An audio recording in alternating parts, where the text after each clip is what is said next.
کہ اس کائنات کے اوپر جو کچھ بھی ہے ہر ایک چیز کو ایک دن فنا ہو جانا ہے۔ مولا جب فنا ہو جانا ہے، جب ساری چیزیں یہاں سے ختم ہو جائیں گی تو بچے گا کیا؟ یہ اتنے بڑے بڑے بلند پہاڑ فنا ہو جائیں گے، یہ بڑے بڑے درخت ختم ہو جائیں گے، یہ بڑے بڑے مکانات ختم ہو جائیں گے، یہ انسان ختم ہو جائیں گے، حیوان ختم ہو جائیں گے، تو بچے گا کیا؟ تو رب کا قرآن جواب دیتا ہے کل من علیہا فان وَيَبْقَى وَجْهُ رَبِّكَ ذُو الْجَلَالِ وَالْإِكْرَامِ، کہ جب ساری کائنات فنا ہو جائے گی اس وقت باقی رہنے والی ذات صرف اللہ تبارک و تعالی ہے۔ تو پتہ یہ چلا کہ یہ کائنات جو ہے یہ فانی ہے، یہ اس دنیا کی زندگی یہ مختصراً زندگی ہے، یہ چند سال ہمیں نصیب ہوتی ہے، یہاں کی دولت نصیب ہوتی ہے، یہاں کی ہر چیز نصیب ہوتی ہے، لیکن رب کا قرآن کہتا ہے یہ سب فانی چیزیں ہیں۔ حقیقت میں جو چیز ہے جو یہاں ہمیشہ رہنے والی ہے وہ رب کی ذات ہے، اس کے علاوہ کوئی چیز نہیں ہے۔ تو اس لیے ہم انسانوں کو یہ دنیا کی زندگی اسی طور پر جینی ہے کہ آج ہمارے درمیان آج سے پہلے مرحوم سید مبارک حسین شاہ زندگی گزار رہے تھے، آج رب کے اس وعدے کے مطابق یہ بھی اپنی زندگی کو فانی کر کے اس دنیا سے چلے جا رہے ہیں، کل ہمیں بھی جانا ہے۔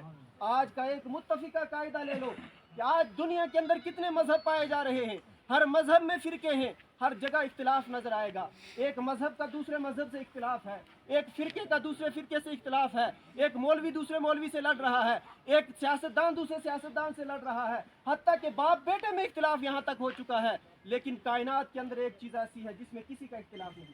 اگر آپ کافر کو پوچھو گے، آپ ہندو مذہب کے پوچھنے والے سے پوچھو گے کہ آپ بتاؤ کیا تمہیں مرنا ہے، تو وہ بیک زبان ہو کر کہے گا کہ میرا عقیدہ الگ ہے، میرا معبود الگ ہے، میری عبادت گاہ الگ ہے، لیکن اس مقام پر میں آپ کے ساتھ اتحاد کرتا ہوں کہ مجھے ایک نہ ایک دن مرنا ہے۔ آپ سکھ ازم سے پوچھو گے کہ بتا تجھے مرنا ہے، وہ سکھ بھی کہے گا میرا مذہب الگ ہے، میری عبادت کی جگہ الگ ہے، میرا طور و طریقہ الگ ہے، لیکن یہ موت ایسی چیز ہے یہاں آ کر میں آپ سے اتحاد کرتا ہوں کہ مجھے بھی اس دنیا سے جانا ہے۔ الغرض کہ دنیا کے ساری انسانیت اس بات پر اتفاق و اتحاد رکھتی ہے کہ ہمیں ایک نہ ایک دن اس دنیا سے ضرور جانا ہے۔ تو جب جانا ہے تو ہمیں اس دنیا میں رہنا ہے تو اس طریقے سے رہنا ہے کہ وما خلقت الجن والانس الا لیعبدون۔ رب کا کلام کہتا ہے، رب کا فرمان کہتا ہے کہ میں نے حضرت انسان کو صرف اور صرف اپنی عبادت کے لیے پیدا کیا۔ ایسا نہ ہو ہم اس دنیا داری میں، ہم مال و دولت میں، مکانات و زمین کے چکر میں اپنے رب کو بھول جائیں۔ ایسا نہ ہو کہ کل یہی مکان، یہی اولاد، یہی زمین کل قیامت کے دن ہمارے جہنم میں جانے کا سبب نہ بن جائے۔ اس لیے کہ آج دیکھو، آج پیر صاحب گزر گئے، اس سے پہلے کتنی موتیں ہوتی ہیں۔ کبھی کسی کی زمین اس کے ساتھ قبر میں جاتی ہوئی دیکھی؟ کبھی کسی کا بیٹا اس کے ساتھ جاتا ہوا دیکھا؟ جس بیٹے کے لیے باپ دن رات تکلیفیں برداشت کرتا تھا، لوگوں سے قرضے اٹھا اٹھا کر ان کو پالتا تھا، لیکن اب قبر میں جانے کی باری آئی تو بیٹا کہے گا نا مجھے باہر رہنے دو، مجھے باپ کے ساتھ قبر میں نہیں جانا ہے۔ یہی طریقہ ہے دنیا کا کہ جب تک تم اس دنیا پر ہو تمہارا عزت و وقار ہے، جب دنیا سے تمہاری روح نکل گئی تو آج وہ بیٹا بھی کہے گا جلدی دفنا دو کہ اس کی وجہ سے ہمارے اوپر کوئی آزمائش نہ آ جائے۔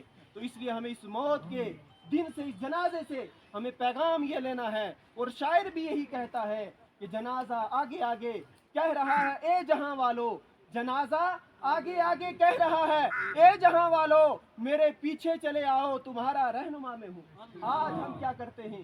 ہم سب مل کر ایک کو رہنما بناتے ہیں، ایک کو پنچ بناتے ہیں، وہ ہماری ہر اعتبار سے رہنمائی کرتا ہے، ایک عالم دین کو اپنے رکھتے ہیں، وہ دین کے معاملات میں رہنمائی کرتا ہے، لیکن آج یہ جنازہ ہمارا اس دنیا سے جانے کے بعد ہماری رہنمائی کر رہا ہے۔ وہ ایسے رہنمائی ہے، جنازہ آج آگے رکھا ہوا ہے، کوئی جنازے کو پیٹھ نہیں دکھاتا، تو جنازہ آگے آگے ہو کر یہ کہہ رہا ہے اے جہاں والو میرے پیچھے چلے آؤ، آج تمہاری رہنمائی میں یہ کر رہا ہوں۔ میں نے زمین بنائی، میرے ساتھ زمین نہیں جا رہی، میں نے مکان بنایا، میرے ساتھ مکان نہیں جا رہا، میری اولاد ہے وہ نہیں جا رہی، جیسے میں آیا تھا خالی ہاتھ جا رہا ہوں، آج میں تمہیں یہ پیغام دے رہا ہوں کل تمہیں بھی خالی ہاتھ جانا ہے، اس سے پہلے تمہارے اوپر یہ وقت آئے تم اپنے رب کو راضی کرو۔ اور رب کو راضی کیسے کرنا ہے؟ وما خلقت الجن والانس الا لیعبدون، کہ ہم نے انسان کو عبادت کے لیے پیدا کیا ہے۔ جتنے نیک اعمال ہو سکتے ہیں وہ اس دنیا میں کر جاؤ، جتنی نیکیاں کی ہوگی قبر میں جانے کے بعد تمہاری قبر اتنی ہی نور سے منور ہوگی۔ لیکن اگر ہماری نمازیں قضا رہی इस दुनियादारी के चक्कर में हमारे रोजे कज़ा हो गए, हम बुजुर्गों की कदर न की, हमने दीन को आगे न रखा, अपनी ज़ात को आगे रखा, तो कल इंतकाल के बाद सिवाय अफसोस के हमारे पास कुछ रहने वाला नहीं है। और आका कायनात ने भी इरशाद फरमाया, इज़ा मातल इंसान इन कतान अमलहू, कि जब इंसान मर जाता है, जब दुनिया से चला जाता है, रूह निकल जाती है, उसके सारे अमाल मुनक़ते हो जाते हैं। ना वो नमाज पढ़ सकता है, ना रोज़ा रख सकता है, ना ज़कात दे सकता है, कोई नेक अमल वो नहीं कर सकता।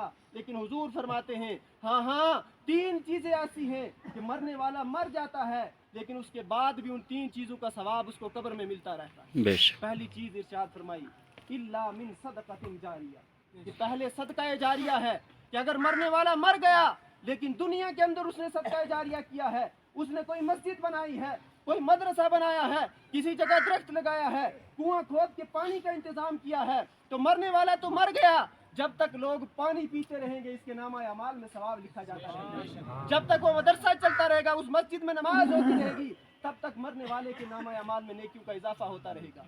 और दूसरी चीज़ हुजूर ने इरशाद फरमाई, औ इल्मिन युंतफउ बिही, कि मरने वाला मर गया लेकिन अपने पीछे कोई नेक इल्म छोड़ के गया कि जिससे लोग फ़ायदा हासिल करते रहे। जैसे बड़े बड़े बुजुर्गों ने किताबें लिखी हैं, किताबें ना लिख सके तो उलमा ने शागिर्द बनाए हैं, तो जब तक ये इल्म इन शागिर्दों के ज़रिए क़यामत तक चलता रहेगा, तो जिसने उस इल्म की इब्तिदा की है तो मरने वाले के नामा अमाल में नेकी का इजाफा होता है। और आखिरी चीज़ हुजूर ने इरशाद फरमाई, वलदिन सालिहिन यदउ लहू, कि मरने वाला तो मर गया लेकिन अगर अपनी नेक औलाद छोड़ के गया, और ऐसी नेक औलाद जो अपने बाप के लिए, अपने वालिदैन के दुआए मगफिरत करे, तो हुजूर फरमाते हैं मरने वाला मर जाता है लेकिन नेक औलाद जब तक उसके लिए दुआए मगफिरत करती है तो रब तबारक व तआला उसके नामा अमाल में नेकियों का इजाफा करता चला जाएगा। इन 3 चीज़ों को करते रहना, सदका जारिया को कभी ना छोड़ना, इल्म के मसले में कभी पीछे ना हटना, चाहे वो खुद पढ़ो या पढ़ाओ, चाहे जो पढ़ा रहे हैं मदारिस हैं, मसाजिद हैं, उलमा हैं, उनकी ताउन करते रहो। और तीसरी चीज़ ज़रूरी है कि अपने बच्चों को दीन देकर जाना। अगर कल आज के दिन आपने बच्चों को दीन न दिया तो कल तुम्हारी कब्र पर फातिहा पढ़ने के लिए कोई नहीं आने वाला। कल रब की बारगाह में हाजिर होकर हालत नमाज में रब्बना ग़फ़िरली वलिवालिदैया कोई नहीं कहने वाला। बंदा नमाज में खड़ा होता है लेकिन दुआ कर रहा होता है, रब्बना ग़फ़िरली, मौला मैं नमाज तो तेरी पढ़ रहा हूँ लेकिन मेरे माँ बाप की मग़फ़िरत फरमा दे। तो इसलिए हमेशा ये करना, या तो सदका जारिया करते चले जाना या इल्म के मामलात में मदद करते रहना। और आखिरी चीज़ हर एक इंसान को तवज्जो देनी है कि हमें अपनी औलाद को नेक बनाना है, उनको नमाजी बनाना है, उनको दीन का इल्म देकर जाना है, तब जाकर हमारी ज़िंदगी भी और हमारी मौत भी बेहतर होगी। और शायर ने कहा है कि जियो तो ऐसे कि हर शख्स एहतराम करे, जियो तो ऐसे हर शख्स एहतराम करे, और मरो तो ऐसे कि दुश्मन भी सलाम करे। आज के जनाजा हमें पैगाम दे रहा है, बड़े बड़े अंबिया और बड़े बड़े औलिया दुआएं करते रहे कि इस रमज़ान के महीने में हमें मौत नसीब हो जाए। रब को पता नहीं इनकी कौन सी नेकी मकबूल हो गई। बड़ा सादा लिबास इनका हुआ करता था। मैंने जहाँ तक इनसे सुना, इनके बच्चे आप भी जानते हैं, अभी मास्टर भी कह रहे थे कि कभी ये गाड़ी में नहीं बैठे, सिर्फ ज़िंदगी में एक बार गाड़ी में बैठे हैं, लेकिन अपनी ज़िंदगी में कभी गाड़ी में नहीं बैठे। सादगी का ये आलम है।